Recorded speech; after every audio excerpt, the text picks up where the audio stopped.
welcome back to the Adventure Athlete podcast, and my name's Kieran Ondrak, also known as 21 Summits for Seizures. This episode is about my story, battling epilepsy, and the journey that I've been through with my son. And I've taken on a massive charity challenge, so I'm raising funds and awareness for Epilepsy Society, and I'll be taking on the Welsh 3 Peaks 7 consecutive times. So hope you enjoy my story, and yeah, see you later. What was your call to adventure? So this is going to be a long story because it started off from very young. It was more of a gradual thing, because a lot of people normally have a moment where they just do you know what I mean? Where they just have a eureka moment, a bit like, let's do it.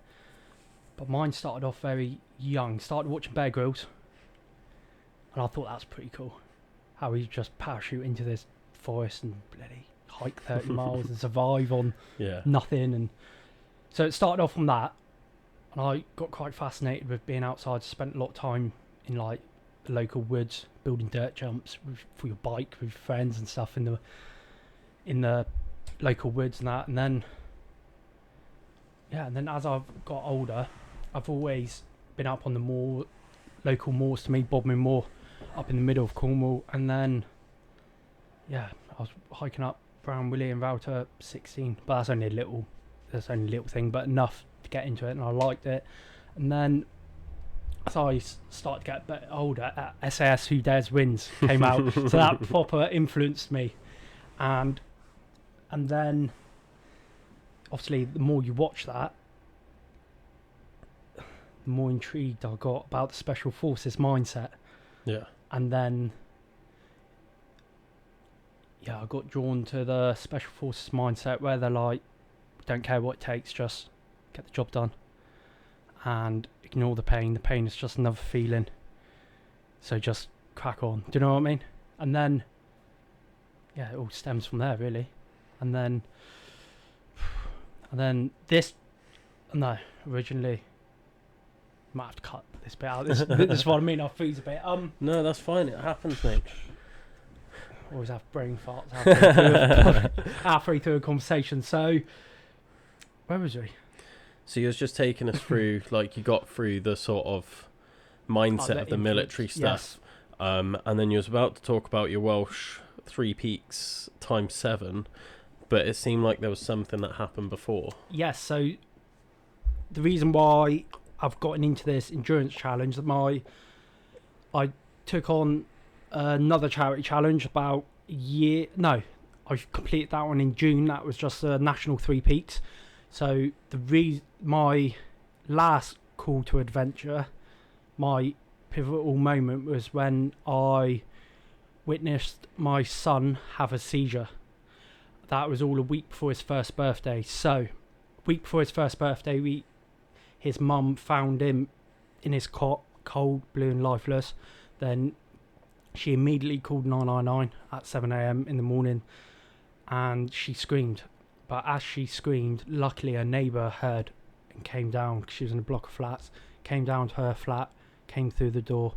Luckily, call it fate or call it superstition, I don't know, you call it whatever you want, but luckily the day before this happened, he done a paediatric first aid course, so he was luckily trained enough to be able to revive my son just before he was 1 year old. So he was admitting CPR, and then the ambulance crew arrived, and then when the ambulance crew arrived, they took over the CPR, managed to revive him, and then he entered a 7-hour long seizure. And then he got rushed down to a local hospital, which is Trillis down in Truro. And then I was following that ambulance down. And when I got in there, I was panicking like you would and all that. And I couldn't find my son, first of all, because I kept going to different wards. And then when I finally found him in the resus wards, that ambulance crew pulled me to one side, thinking I was having a panic attack, even though I didn't feel like I was having a panic attack, but I was there hyperventilating, I was there panicking and all that. And anyway, eventually found my son in the resus ward, and when I walked in, it was a sight that no parent should ever see. So anyway, walked into the ward, and then each cubicle of the ward, they normally got curtains over them, and they individual patients normally got curtains over them. This one had soundproof glass, so I knew instantly it was going to be something serious I was walking into. So anyway, they opened up doors. I walked into the little section in the ward where my son was, and there he was, little tiny 1-year-old boy, or not quite one yet. This all happened a week before his first birthday. So, little tiny boy laying in a massive hospital bed. He was naked because he had a temperature of 41 degrees, as anyone that, or majority, all parents really know. Anything more than about 36.5 degrees is dangerous. So, and all it could take is a spike of like half a degree for your body, for you to start overheating and then going into a seizure. So I walked in, his temperature was 42 degrees. So that was massive. Like, that was, really dangerous. And then anyway, so I had about 15 consultants working on him tirelessly for the whole 7 hours. And then it must have been about an hour in after watching them. So anyway, we walked into the ward, and then he had 15 consultants working on him. So I keep losing track of the story. Right, so 15 consultants working on him, and then during those 7 hours, he died about 4 times in front of us, flatlined completely, and then they managed to revive him. But every time they revived him, he went straight back into these seizures. And then, every time he went back into the seizures, and then they had no way to stop these seizures apart from inducing him to a medically induced coma. And then then me and his mum finally agreed, right, a coma is the only option to stop him from having these seizures. And then, because they tried everything from paracetamol all the way up to fentanyl, so really, really strong opium, stronger than heroin. So he had all of the opiums. Nothing seemed to calm his body down to bring him out of the seizure. So then, the only other option was to induce him to a medically induced coma for 24 hours, and then I've got an image in my head where I can remember being in this resus ward. The only thing I can remember is walking into the little waiting room where my mum was at the time.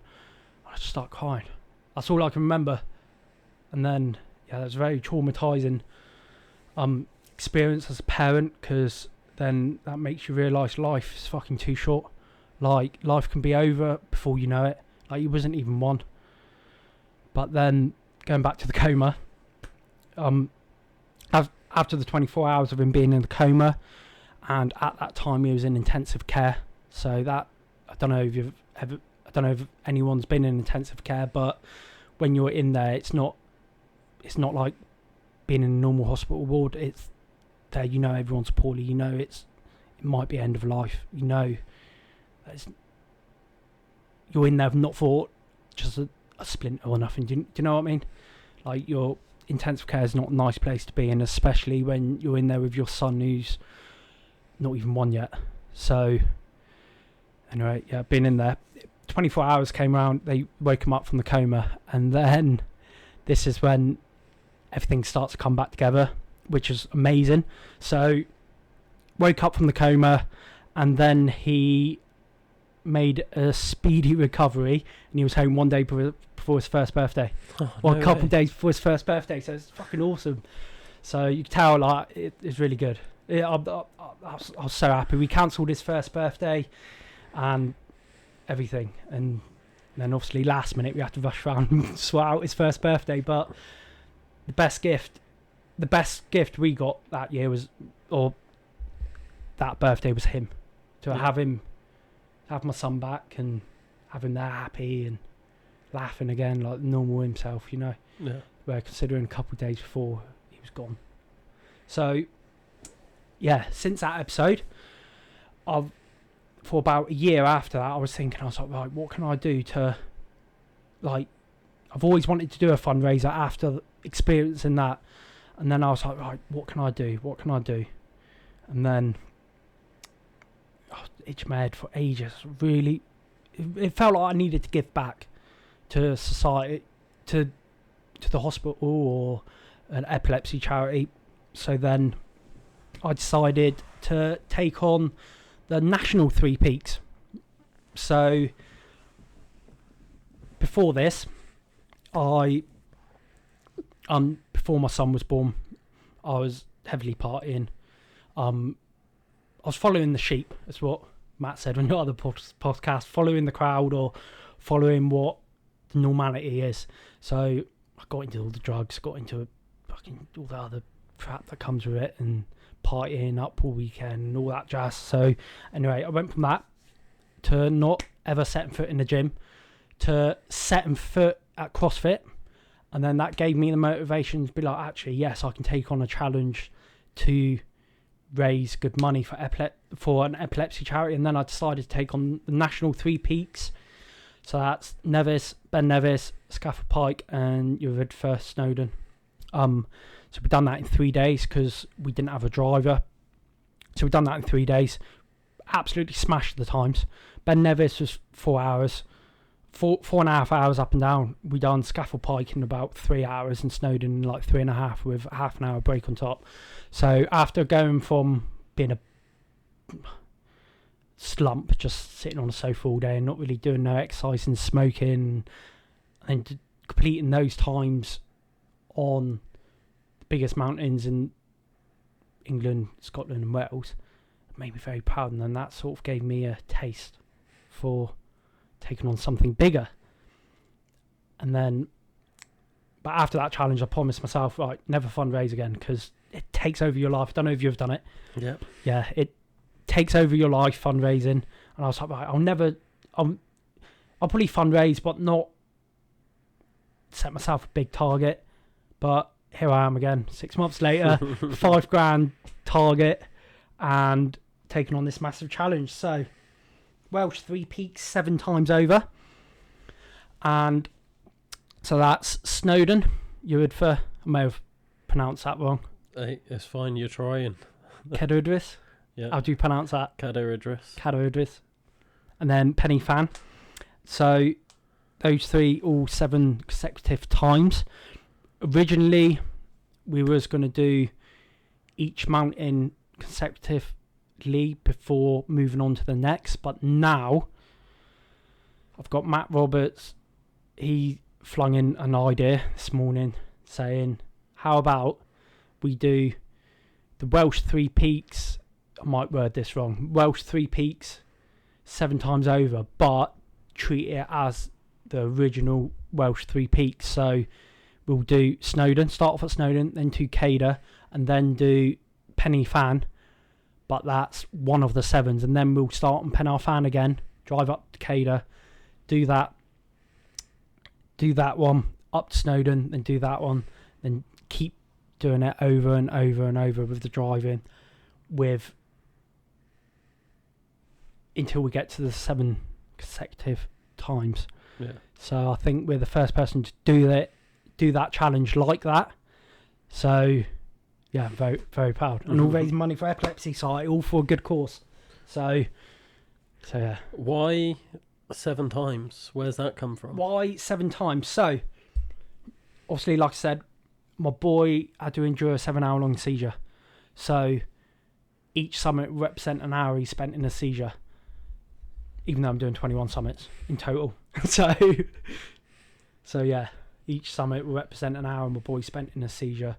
And I think one thing that's really going to get me through it is, it's not going to be easy, but one thing that's going to get me through it is hearing my boy saying, when I'm big like you, Daddy, I'm going to climb 4 mountains. He goes, he's only 4 now, and he's absolutely thriving. So that's what's going to get me through it, when he's like, when I'm older like you, Daddy, I'm going to climb 4 mountains like you. But when I'm bigger, he goes. So that's pretty cool to hear. So he definitely looks up to me. Yeah. So that just gives me the drive to do it even more, to be a cool dad. I want to be a cool dad. I think I saw it up on a clip of you and Liam, was it, saying you want to be the grandfather that you tell stories and the grandkids are like, no, you didn't do that. But I'll be like, yeah, I did. Like, I want to be cool, And we'll have the photo evidence to prove it now. Yes, exactly. We've got videos, exactly. phones. YouTube, we've got Instagram. Even though that's probably not going to be a thing by the time I have grandkids. But YouTube will be about. Hopefully, yeah. You can just show them this podcast. Well, yeah. Still get me views in like 70 years' time, like sorted. I know, I can imagine. Oh, that'll be class. That'd be cool. Why the Welsh 3 Peaks as well? What made you decide on them? Because there's so many different versions of like 3 Peaks and. Well, yeah. To be fair, I probably can't answer that. I think it's more because I love Wales. Yeah. I think Wales is beautiful, and it's called God's country. It isn't called God's country for no reason, is it? I think it's absolutely beautiful with the rolling hills, and then you got the rocky, sharp mountains up in Snowdonia or Ewey. Is it Ewey? Ewey National Park? Up north there, whatever it is. Yeah. Sorry, I'm Cornish, so me trying to pronounce Welsh. Oh, that's all right. I'm from London, so. Oh, okay. I did think that's not a Welsh accent. But No, definitely not a Welsh accent. Cool. Sorry for all my listeners that thought I was Welsh. I'm not Welsh. It's just broken the iceberg. Is that what you'd say? Broke the iceberg? I don't know. But yeah, it's going to be a hard challenge, but my boy had to endure a 7-hour-long seizure, and it's not just for my boy, it's for all of the children that are suffering with epilepsy that ain't able to get out and do stuff, like, because there's a lot of people with epilepsy who can't even walk down to the shops, or they can't even do basic tasks, so I think it's for everyone that has epilepsy. And believe it or not, there's 1 in 100 people in the UK who has epilepsy.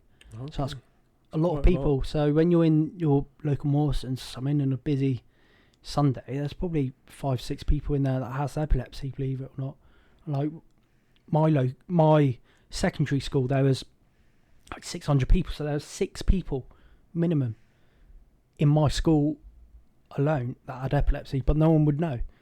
So it's not popular, that's not the word. You wouldn't call it popular, would you? It's common. Common, that's it. It's very common, a lot more common than what everyone expects. So there's 640,000 people in the UK living with it at the moment, and that's just people with diagnosis. But epilepsy is so vast. There's up to about 40 different seizures, different types of seizures, and some of them the professionals still don't understand why. So every little penny I can raise will go towards finding out why does children have epilepsy, or not just children, why does people have seizures, why. I've lost track a bit. I'm with a brain fart again. Sorry. Yeah. If there was one bit of knowledge that you could share about epilepsy that you don't think most people know, what would it be? What is something that's like that you've learnt from having a son with epilepsy? Because like I don't really know anything about it. It's not just foaming out the mouth. That's because initially I thought it was just convulsions, and you know what convulsion is, where you like shake, like the common one what people think of, and like the foaming out the mouth and the absent ones, because they're the two common ones that people tend to think of when you think of seizures or epilepsy. But like I said, there's up to 40 different types, and there's so many causes of to have there's so many reasons why you would have a seizure. But brain fart again, fucking hell. This is going well, isn't it? Don't worry. Don't worry. It happens. Yeah, so what other types of seizures are there? Like, obviously, you're putting like me on the spot, I know. I'm gonna have to get my phone out. I can't go get my phone out googling it on a podcast. I should have done my research a little bit more, shouldn't I? I'm just be fair, this like, is what runs the podcast. Is I'm just like really curious. So I'm yeah, just yeah. like, oh, like. Yeah, of course. But Well, obviously, like, you know your experience of it and your son. So, like, does your son... Is my it his son- one the ones that my gets son- the convulsions and... yeah, well, my son has absent ones where, you know, so absent ones are where it looks like like, you know, when you look at someone when they're really drunk and their eyes are cloudy and they're just like out of it and they're looking right through you. That's exactly what an absent one is, but then with that they might like tense the hand or clench, like, that's a good screenshot there. You could, like, they could clench their like mouth together, bite their lip, or but it looks like they're in a really deep daydream. But those ones ain't so damaging. But the damaging ones are more the convulsions. That's because the convulsions, you can bang your head, you can break bones, you can smash your face on the floor, you can suffocate if you have one face down in a pillow. You can. That's one thing I learnt, that normally you can't die from epilepsy, but the only thing you can, or most common reason why people die with whilst having a seizure is whilst they're face down on a pillow like this and they suffocate themselves. That's one thing I learned. And that's one thing I'm really worried about my son, if I'm honest, is if at night he has a seizure face down in his duvet. I do have Sudak pillows, and so they are sudden unexplained death. I don't know what they stand for, but it's a pillow that you can breathe through. So if you put your face up against it, even if your mouth and nose is moulded around it, you can still breathe through it.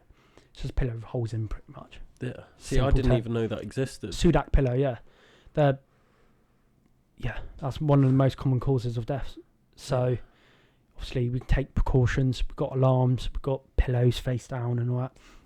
Yeah. And going back to the call for adventure, this is when you might need to boot me. So, as sad as it is, I shouldn't be saying this, but it's a little bit of silent payback as well, because I've had a fucking rough time with my boy. Like, when he was first born, from his mum, I was promised the world, absolutely promised the world, and then absolutely promised the world, and then I wasn't allowed to see him when he was first born. She promised that I could take 3 weeks off work, I could sleep on her couch, like, that's fine, we could sleep on a couch, help the boys out, help bond with my son. And then as soon as it came around, this is just a little part of something that's been happening for years. I'm not going to say all of it, but it's just a little snippet. And then when he was born, she was like, yeah, you can stay around mine. Anyway, I missed the birth. I got woken up to a photo of someone else holding my fucking son. And that was heartbreaking, to be fair. And then she, like I said, she promised me I could stay there for a couple of weeks. And then reality came. I was only allowed to see him for 2 hours every 3 days. So after having the promise, saying, yeah, you can help me, you can bond with your son, you can help with your son and all that, and then saying, actually, no, you're not allowed to see him you're only allowed to see him in 2 hours on my terms every 3 days. And that's like, come on, man, I've just had a son, I just want to bond with him, you know. But that's just a small little snippet. It's been to court, we've had solicitors, it's a big story, but I ain't gonna go into that. But and that's probably part of the reason why I want to be like, fuck you. Like, look at what I'm doing, look how proud my son is, like, because I grew up without a father, and don't get me wrong, my mum, she was great, and I had a stepdad, but don't get me wrong, he was great, I looked up to him, but then as I get older I realise he's probably part of the problem. He's probably part of the reason why I'm the way I am. I got really depressed because I didn't have a father figure. My real dad, who's in and out of my life, kept promising me a load of shit, and he'd see me for about 4 times, and then he would disappear for fucking 5 years. And as a child, you feel like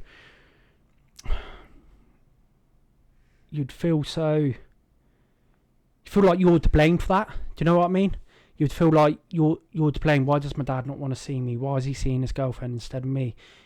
And all of that. So I grew up without a father figure. And then when I was like 16 through to finding out I was having my boy, I got really fucking depressed about it. I got really, really depressed about it, about not having this father figure. Like my stepdad, he was okay, but he favoritised his own son. And it was obvious. So then obviously I looked up to him, and then that was making me feel a bit shit as well. Well, a bit shit. It just made me feel a bit left out. Like, as a child, you don't want to feel like that, do you? As a child, all you want is love, don't you? That's all you need as a child. And then after going through all that, and then when I found out I was pregnant, I was going to say, but I found out I was having a kid. And then I remember I was sitting there for fucking, like, it was probably 12 hours overnight. I was sobbing like a little baby all night. I was petrified, making the same mistakes what my real dad made. And then I just had a moment, be like, actually, you're in control of your mind. Like, just switch on there. You can either fucking break the cycle or continue it. Yeah. So which one are you going to do? It's up to you. Like, either continue the cycle and be a fucking douchebag that your son will never look up to, or be a fucking cool dad. Yeah. And like I said earlier, with my son saying, I'm going to climb 4 mountains like you, and I'm big like you, daddy. Like, I'm going to have a haircut like you, daddy. Like, yeah, that's fucking awesome, man. So, yeah. I think that's the ultimate goal in life. Just have it, like, seeing your kids look up to you. That's your fucking ultimate goal, man. Yeah. Like, no, I can tell how much it means to you. Yeah, like it means the fucking world to me. And after going through all that shit with him before his first birthday, it's just like, yes. Yeah. Like, we're going to... I think it's... And I haven't... Sorry. No, I was just going to say, I think it's like a really good point that when you first become a parent, like, obviously I don't know, I'm not a parent yet, but like when you first become a parent, like you said, you've got that choice of you can either sort of keep making... You basically either parent like your parents did for you. Yeah, don't get me wrong, my mum, she done a great job. Yeah. She was amazing. She broke a cycle from her childhood, but yeah, that's a story for a different day. I don't think she would appreciate it if I'm on it. No. But I'll have to get her on the podcast for that story. I'm sure she would. But yeah, she broke the cycle. Yeah. So she was, because I remember I called her up, I was sobbing like a little fucking baby, and she was like, look, you can either fucking break it or fucking continue it. Which one are you going to do? She was very blunt, but she's very blunt at times when she needs to be. So it's like, it's fucking up to you which one you want to do. But yeah. Yeah. And then I was like, oh, hang on a minute. Yeah, it's true. So it is up to me. Yeah. Same with this challenge. Think how hard it is, but I'm never going to quit. Yeah. Same with your 100 milers. Don't quit. Just do not quit. It's just that, that's that thing with parenting is you basically learn not from what your parents did right necessarily, like that you will learn from, like you're saying, you've learned from your mum, and you know how to parent a lot from your mum and being like, she did an amazing job, this is how I'm going to parent my kid. But what sticks with you more is what went wrong. It's like with your dad being in and out of your life, you're now like, I'm never going to be that person. No. You've learned more from what went wrong and learning from their mistakes. Yes, but I think that should be quite a basic life skill, just as much as it is brushing your teeth in the morning. I think that should be a basic life skills where everyone should be able to look at themselves and be like, actually, where did I go wrong? Because failure is not an issue. Failure is, it's like, you know what I'm trying to say, like, failure is not... It's part of it. Yeah. Failure is not a laughing stock. It's just like, okay, well, what can I improve next time? What can I do better next time? The next time you do it, you don't make that mistake. Then you're a couple steps ahead. Do you know what I'm saying? Yeah. Do you know what I'm getting at? You just, like you're saying, you have to learn from your failures. It's pointless failing and then just being like, oh, well, that went wrong. Like, I'm just going to give up. Yeah. I'm not going to do it again. It's like, no, that went wrong. How can I make it go better next time? Yes. And it doesn't have to be like, well, I'm definitely going to do it next time. It's like, I'll try again and it will be better. And I might still fail, but then you do it again and again. But as long as you try your best and don't give up. Yeah. That's one lesson that I really want to teach my son is just try your best. That is it. Don't give up. Or there's probably a time and a place to give up on certain things. But I mean, like, just brain fart again. Constant. I get what you're saying. It's just that sort of resilience to stick with things that matter. I think I've built up a good resilience. Started off probably when I was 18. I remember my last time I chatted to my real dad, he called me. It was like, when was it? End of January. My birthday's 26th of January, and obviously there was Christmas in December. I didn't have one text, one message, nothing from my dad. So I called him up February after my birthday. Like, yeah, it was nice to have a bloody Merry Christmas from you. And he was like, oh yeah, well, what do you mean? I've been busy with my family. And then I was like, your fucking family. So I kicked off a little bit, and I was like, look, mate, I was 18, bear in mind. So I was a little boy. I was a kid at the time. I was like, look, I was more mature in this situation. So I was like, look, you can either carry on effing and balling at me, and I'm going to hang up the phone, and you'll never hear nothing of me again. Or we'll continue the way we are, and I'll let you have something to do with your grandkids when you have it, and we'll still talk from time to time. He started saying, your mum's fucking this, fucking that. So I hung up the phone. That's the last time I ever heard of him. Wow. And I'm happy as fucking Larry about it, if I'm honest. I can't stand him. I'm fucking happy as Larry. But he disappeared for a pint of milk when I was like fucking 4, and never came back. So I don't know where he's gone to get that milk to. But long way. A fucking long way. So I don't know. Walking to Australia, maybe? Fuck knows. The bloody cereal's still on the side and it's bone dry. My dad used to do this funny thing when he used to drink. Do you know what it was? What? He used to disappear. He was like a magician. But yeah. So that's it. That's mental resilience. A little bit, I guess. I guess you can call that mental resilience. And yeah. Ever since I've had my son, I've just been like, yeah, it makes I sense. find it funny, if I'm honest. Like, no, I really don't care. It makes sense why you're trying to do so much to be like, I don't want to let my son down. Like, you're doing everything you can to be like, I want to do bigger and better because I want to impress my son and I want to be that father. You're basically trying to be the person that you needed in your life when you was younger. Yeah. And you're like, what did I need from my life? I needed a strong father figure, and you didn't have it, and you're like, I'm going to be that for my son. That is it. Yeah. And I am, and I know I am. I might not be the best at my job. I might not be best at hiking or fucking whatever, but I know I'm the best dad in the world. And that's one thing I can say, I'm the best dad in the world. Yeah. And that's what life's about. Like, everyone gets all these fancy cars and all these everyone gets all these fancy cars and the fucking jewellery and flash £1,000 coats you see some people wearing. I don't fucking impress me. Like, what impresses me is what's actually going on in real life. Like, seeing a smile on my boy's face every weekend. That's what life's about. Yeah. The little things. So what made you decide on doing challenges to impress your son? It wasn't more to impress my son. It was more to raise money to give back to something that's helped me save my son, such as either a local hospital or an epilepsy charity. But obviously Epilepsy Society was a charity that I picked. They are one of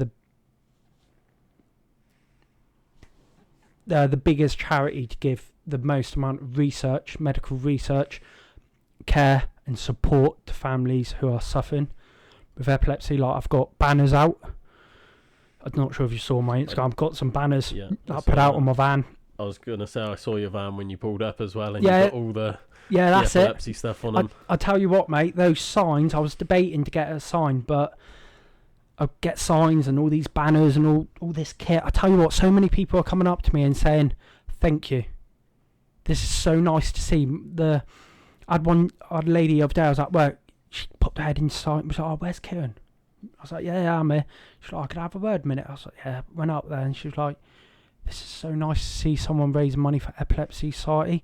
25 years ago, the charity stuck me and my daughter up in Oxford so she can be one of the first ones to have brain surgery.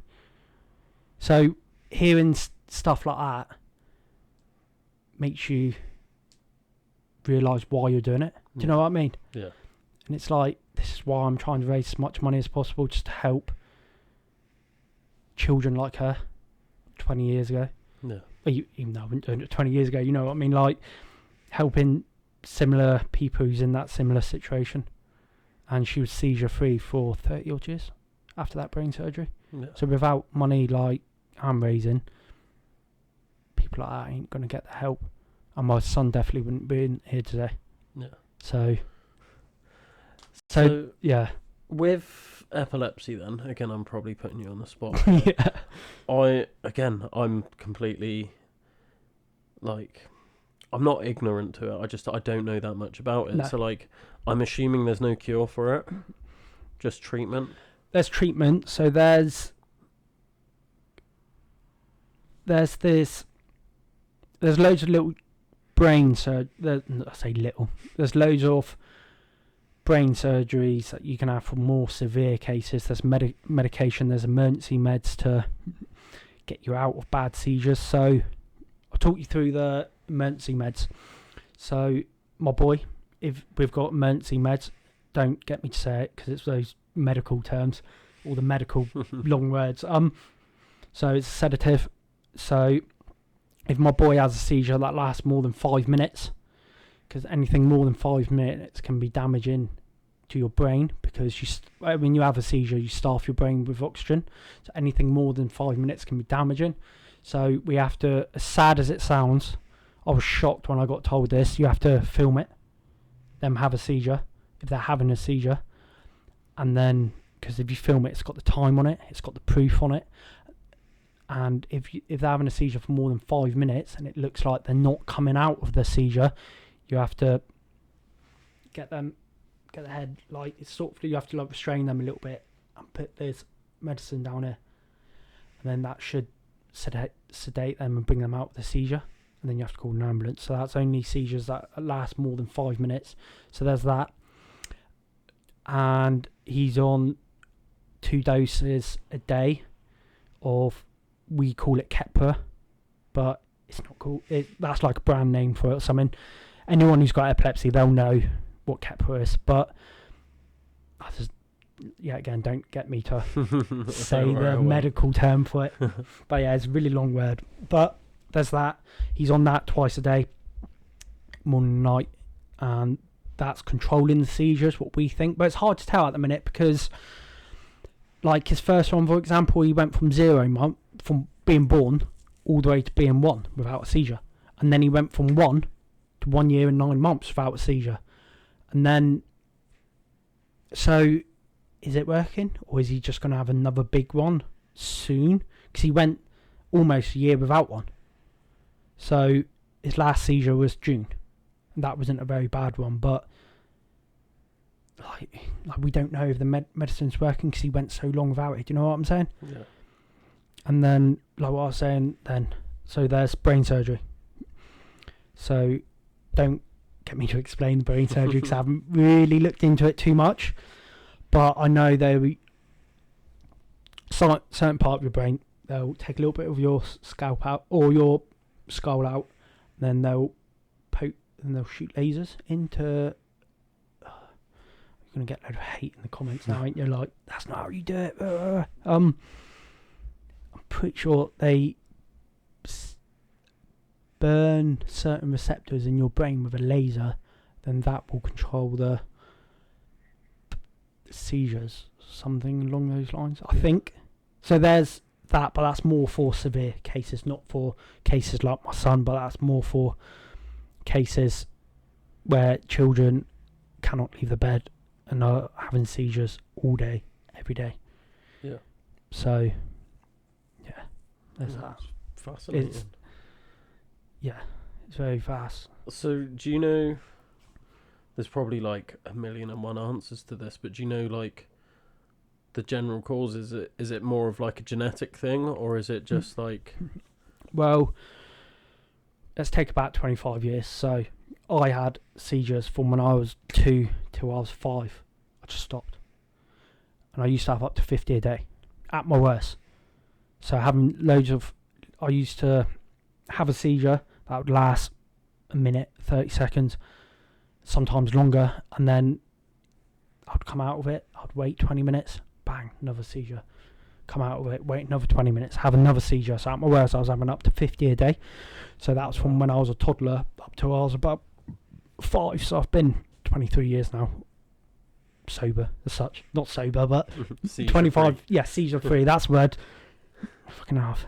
I'm looking like writing it. I'm raising money for them, and I don't even know much about it. No, but I've learnt stuff. So. Yeah, good. Yeah, so I've been seizure free for 23 odd years now, 24 years, and yeah, mine just disappeared, and they never figured out what was the cause of it. They took sodium levels, metabolic tests. They took sugar levels, sodium levels, you name it. They tested everything and they couldn't figure it out. They couldn't just pinpoint, right, that was the exact thing that was causing it. But at the moment we're waiting on a genetic test to come back. So they've taken bloods from me, his mum and him, and then they're going to compare mine and his mum's genes, see if I've passed on anything, or see if she's passed on anything, or if both of our genes that are mixed could have caused a root. So we're waiting on the results back from them. But it's like anything at the moment, we're waiting bloody 6 months for results, ain't we? And appointments and all that. So these things take so time. We're waiting on genetics. So yeah, that genetics can be a cause of it. Yeah. It's interesting. Like I said, I don't really know much about epilepsy, so like everything you've said is like news to me. Okay, so, yeah. Well, then you got febrile convulsions as well, so they're temperature based. Okay. So like I was saying earlier, my boy had a temperature of 42 degrees. So the first set of seizures he had, they stuck it down to febrile convulsions. So that was when your core body temperature goes up more than 37 degrees, I think. You're at a very high risk of a seizure. Anything more than 40 degrees, you're almost guaranteed a seizure. Even now, if your body temperature went up, you have seizures to try and cool down. Okay. So and that's very, very common in babies to have a seizure because they can't regulate their body temperature. So the first time around, they was putting it down to that. It's just febrile convulsion. It's just because he's got high temperature. Yes, I can understand why they were saying that, but that wasn't because he was in it for 7 fucking hours. Yeah. Like, that was traumatising to witness, to be fair, mate. Yeah. Walking in there and just seeing that 15 consultants. But as traumatising as it was also very nice to see the professionals working because they stayed so fucking calm. Each and every one of them, I'm telling you, there was about 15 of them in this little tiny room around this bed. Every single one of them knew exactly what they was doing. And each one of them had a job to do, and it was in and amongst all this chaos, and they just stayed so calm. And that was so nice to see that NHS is actually, even though it's on the brinks of fucking collapse, they're still there to save fucking lives. And nobody sees that. Yeah. Do you know what I mean? Like, they're there to save lives, even though they're on the brinks to collapse still. Yeah. Like, literally, the NHS from down where we are, I'm not sure what it's like around here, but I'm pretty sure it's national, that is on a brink of collapsing. But they're still there. Yeah. When you need them. So that's part of the reason why it feels like I had to give back. Yeah. That's why I'm here, raising money. So coming back to the challenge then, how are you planning I know it's like early days for it, but how are you planning the logistics of it all? Because, yeah, especially with the added driving now, like, yeah, it's going to take a lot. Yes, so each circuit, shall we say, each time we complete the 3 peaks once over, it'll be about 12 to 15 hours with the driving and things. So logistically, we're gonna, to be fair, we're in the process of sorting this out now. It's still really early days, so I've been in talks with someone and they're gonna help on through their behalf, through the stuff, through the connections they've got. Yeah. And they're going to help to bring a team together, videographers, photographers, 2 drivers, hopefully, maybe 3, and we're going to get a full support team behind us, pushing us through the way, helping us with food, helping us throughout the trip to make it easy. Are you going to be sleeping between circuits? Like, we're going to be sleeping in the car. Okay, so between mountains. But that, between each mountain, so we've got, what is it, from Cader to Snowdon, 3 hours. And then another 2 hours from Cader down to 2.5 hours down to Pennyfan. So you are going to do each circuit back to back then? So you're not going to be like, right, I'm going to do one circuit, or rest the day off, next day. On the way up here, I had a meeting with Matt Roberts and he said to do it like that. No, he suggested it. He said think about it, but I think that is going to be the way to go because no one's ever done it like that and we'll be able to get more public.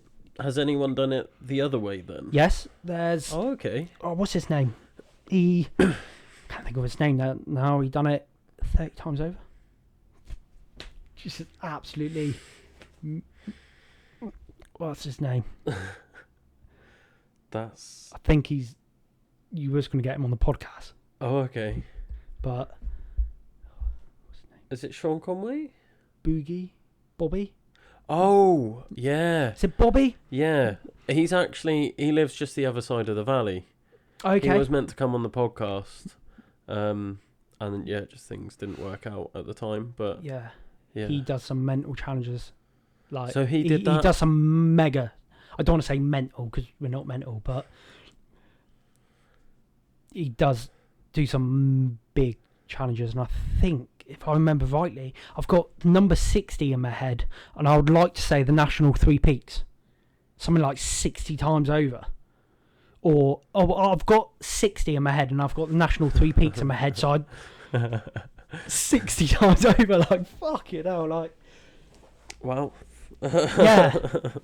Or I've got 60 in my head. It might not be National 3 Peaks, but he does have something 60 times over. Yeah. Even if it's Penny-Fan 60 times over, that's still... Yeah, that's good going. Like, look at Cole... Is it Cole Thompson? He done it 27 times. Yeah. And that took him 3.5 days. Yeah. There was a guy I had on as well, Martin Rutherford. Fascinating guest. He did 20 laps of Penny-Fan. And yeah, like the first, I think it was like 12 hours or something, he'd done 12 laps. So he was averaging like a lap an hour. What route was that? Just up the normal path from Pontadaff car park. Yes. Yeah. What's up and down there? Yeah. So he's done 12 summits in 12 hours. Yeah. Which, like, it's good going. I know the record for Tenerife is just over 10 hours, I think. It used to be my friend who's been on the podcast, Lee Davies. He had the record for a bit. He did 10.5 hours. But I know it's been broken a couple of times since then, I think. 10.5 hours. Yeah. So that's 10 times. 10 times in 10.5 hours. Oh, and like, he had like, it's I pretty think much he said an he hour. had 20 minutes break overall. He had a 5 minute and a 15, or like a 5 and a 10 minute break. Runner. Yeah. Yeah, there you go. There's no way you're walking that at 3 miles per hour or whatever you walk. No, incredible. Yeah, that is incredible. Averaging a lap an hour. And yeah, Martin was on pace to do the whole 20 laps at that pace, and I was blown away by him. He's to be phenomenal. fair, I've got Tenerife in May, and I think I'll be happy with like 14 hours if I'm honest. I'm like, I'll be happy if I do 13, 14 hours. That's another thing, guys. Follow me on Instagram because I'll be putting in a hell of a journey from now till 3 Peaks 7 times over. There'll be 10 fan on it.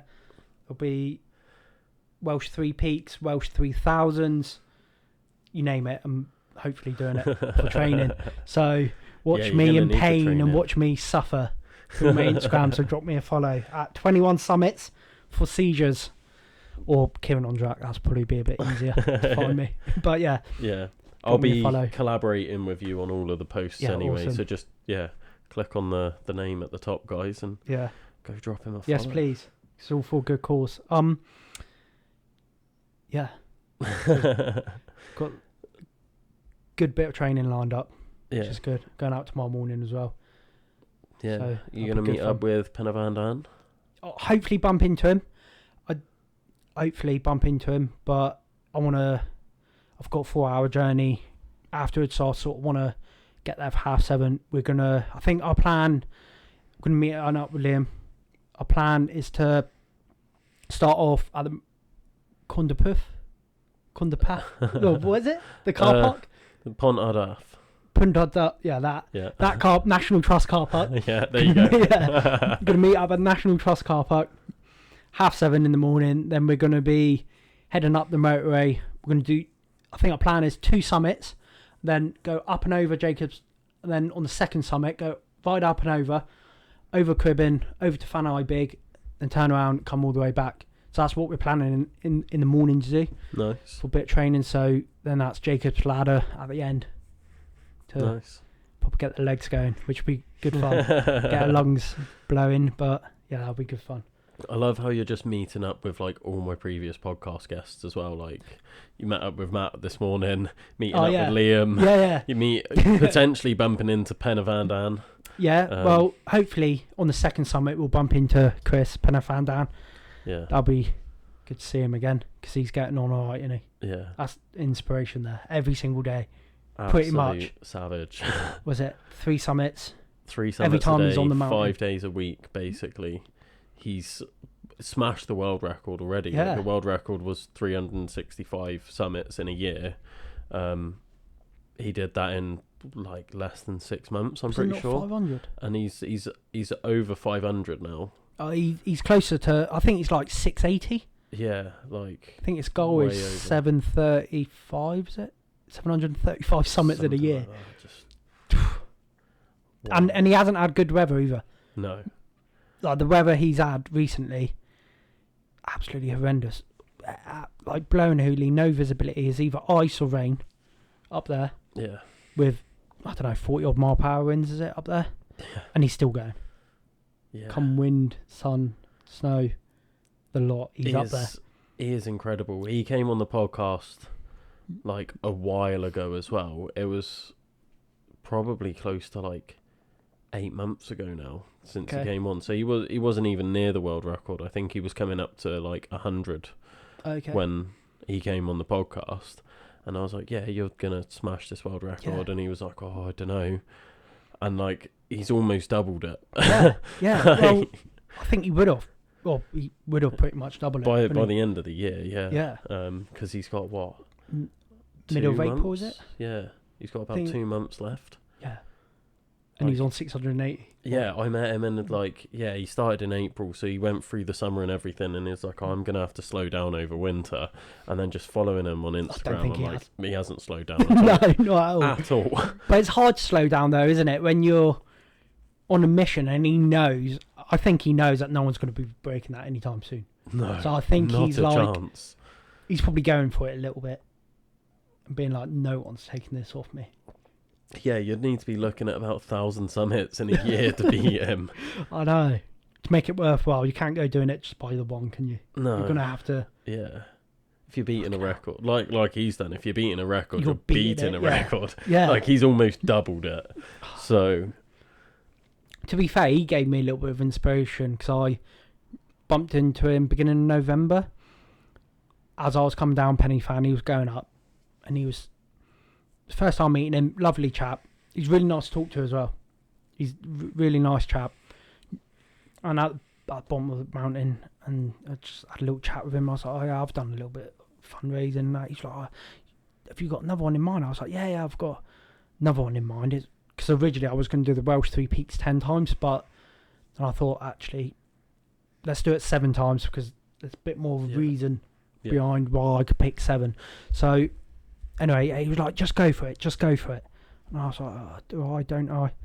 Tell you what, within about 3 weeks, I had another fundraiser set up. So, if it probably wasn't for bumping into Chris in November, Penna Fan Down in November, there's probably no way I would have had another fundraiser, if I'm honest. So, and seeing him getting up 5 days a week, just trooping up there, no matter what it takes. Yeah. He's been up there when he's ill as well. Like, that's the last thing you want to be doing on top of a mountain and fucking blowing a hoolie. Yeah.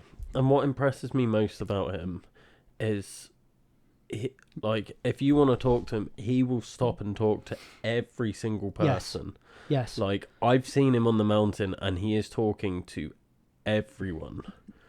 Yes, well... Like, doing 3 summits a day. Not just doing the 3 summits, because, like, if it was me, I'd be like, I just want to get up and down as quick as I can and be done. And he's like, no, like, these people are showing me support. I will talk to every single person for as long as they want me to. When I first started following him in November, he had 5,000 followers. Now, I think he's over, like, 7,500.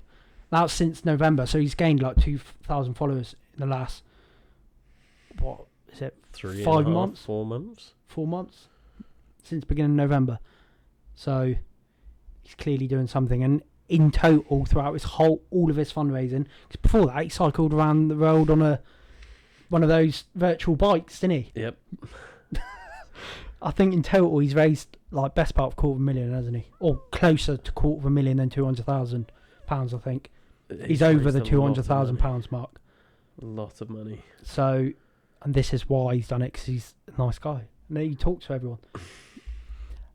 And yeah, what I find, he's on there he's there from 8 o'clock till 5:30, 5ish, isn't he? So that's all day, every day, 5 days a week. He literally treats it like a job. Yeah, like that is. But I guess when you retire, what else is there to do? You can do water the plants. I don't know any other person that's retired that's like, you know what I'm going to do? I'm going to climb Penavan 3 times a day, taking 9 hours. Like, yeah, I don't think anyone's doing that other than him. Well, no, but... no. Well, there's Gareth. He's doing it as well, isn't he? Yeah, but I don't know too much about Gareth. I want to get him on. He's not doing it with him, but he's... Sorry, Gav, if you're watching this, I've got your age wrong, but I'm pretty sure he's 68.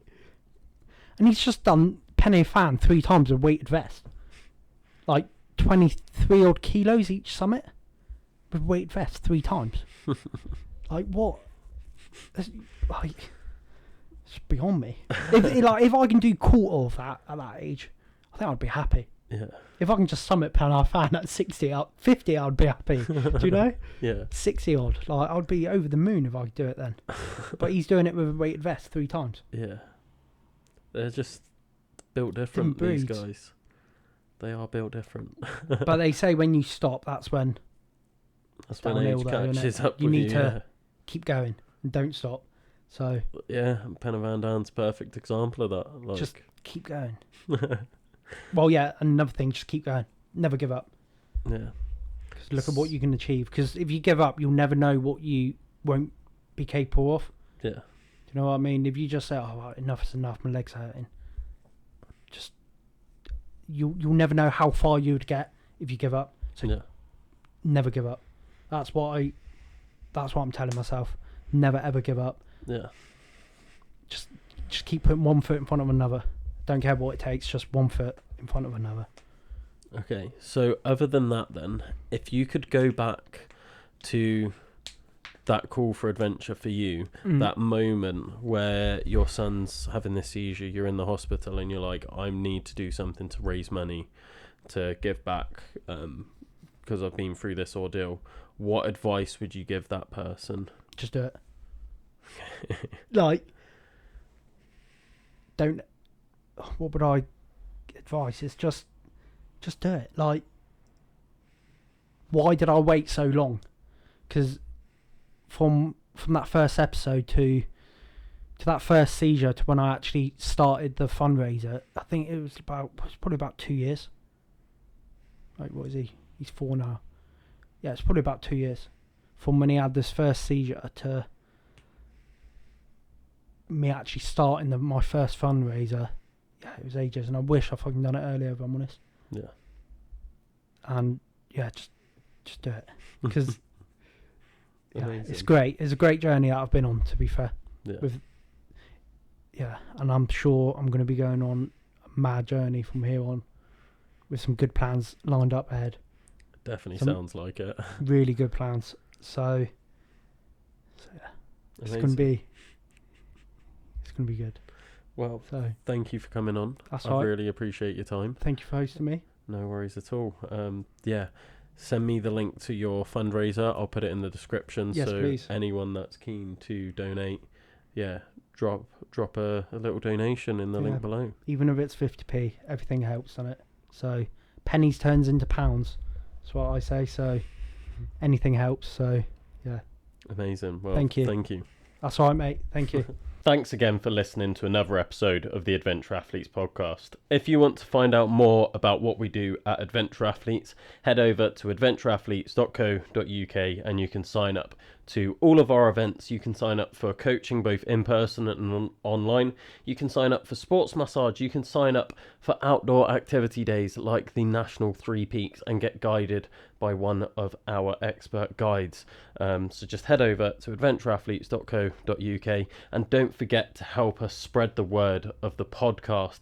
Give it a like, give us a follow, give it a share it with your friends, your family, your mum, your dad, your cat, your nan, everyone you can imagine, because the more views and the further we spread this podcast, the more I can keep this going. There's been a few times in the past 3 years where I've been so close to giving up, and it's all been made possible by you guys and your guest recommendations and giving us listens, giving us support, so we can keep going. The more we can spread this, the bigger and better the podcast can get. Until next time, guys.